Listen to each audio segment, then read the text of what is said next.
What's up, fight fans? This is Kurt DeVille with Counterpunch Boxing News, and I have some new news concerning Carl the Cobra Froch. Get this.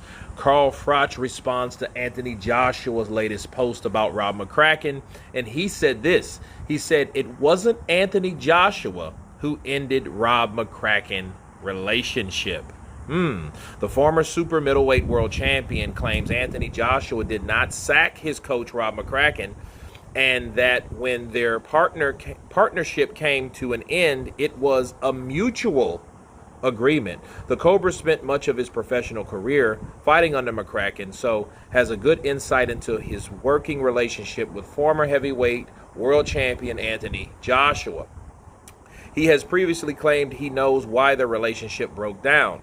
And he said this, he said, quote, "I've got two things to say to that. One, I couldn't give us a toss who trains him. Two, AJ did not leave Rob Mckracken. For all you know, Rob Mckracken left him.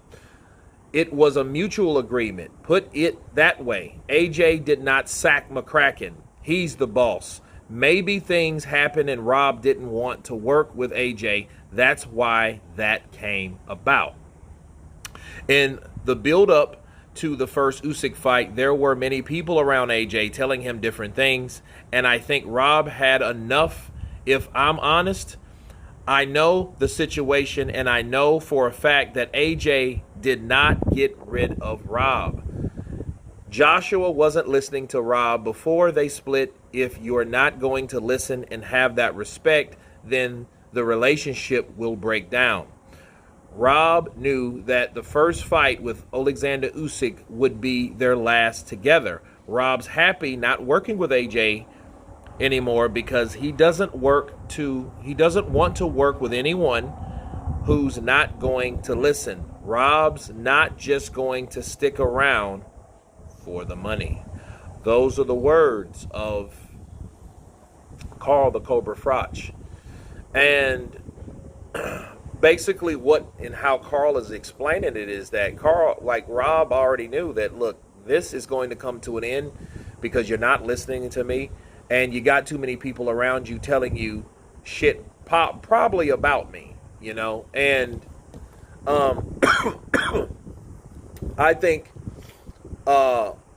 this is half right. This is what I think, looking at both sides, both listening to what Anthony Joshua said and listening to what Carl Froch said about Rob Mckracken, okay? This is what I think. I think that the mutualness between the two and what was going on between the two were about the same. What do I mean? I mean, for one, AJ had a team, entourage, management team, 258, good friends, nice, tight circle. He had that element. That storm. Rob Mckracken over here has amateurs under him. He's ahead of the British Olympic team. Okay, he also has other obligations and other places to go and other people to see. That's his storm. And I think between the two, you have two powerhouses, Rob Mckracken, with his obligations and responsibilities, and Anthony Joshua with all what he had going on with his management team and his entourage and his all this. I think between those two, they were no longer able to see each other eye to eye, to really talk to each other the way that they started. Counterpunch. That's what I think. If what Carl is saying is true, but we don't have to hear really Carl out to know what was going on between Rob Mckracken, because he said Rob wasn't really there. And I think Anthony Joshua is more of a passive person. I think he's a person like this. Well, look, if he's not really there, I'm not really going to spend time asking him questions when he is here. I'm going to go about my way as though he wasn't here, so that's what I'm going to do. That's a passive way, and I think that's how Anthony Joshua approached it.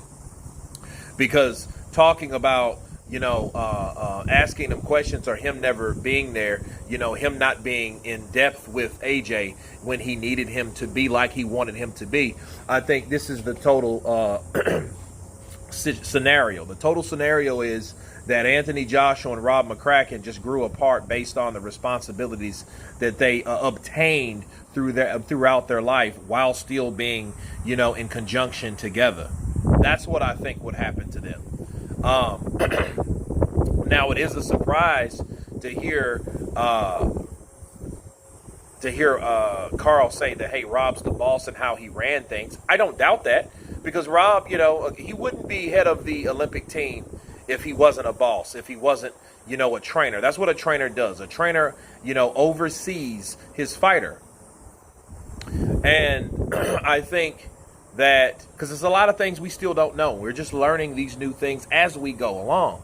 And this is like 2-year-old information, really, that we're just now being revealed. And Rob Mckracken and Anthony Joshua, when they did communicate, they communicated enough to know, like, hey, this won't last long, bro. That's just, hey, no hard feelings. Yeah, no hard feelings. You know what I mean? And then they went on about their merry way, and that would be it. But then they decided to, fight that last fight, which was the first fight with Alexander Usyk, and it unfortunately ended the way it ended. He lost, okay, in the UK.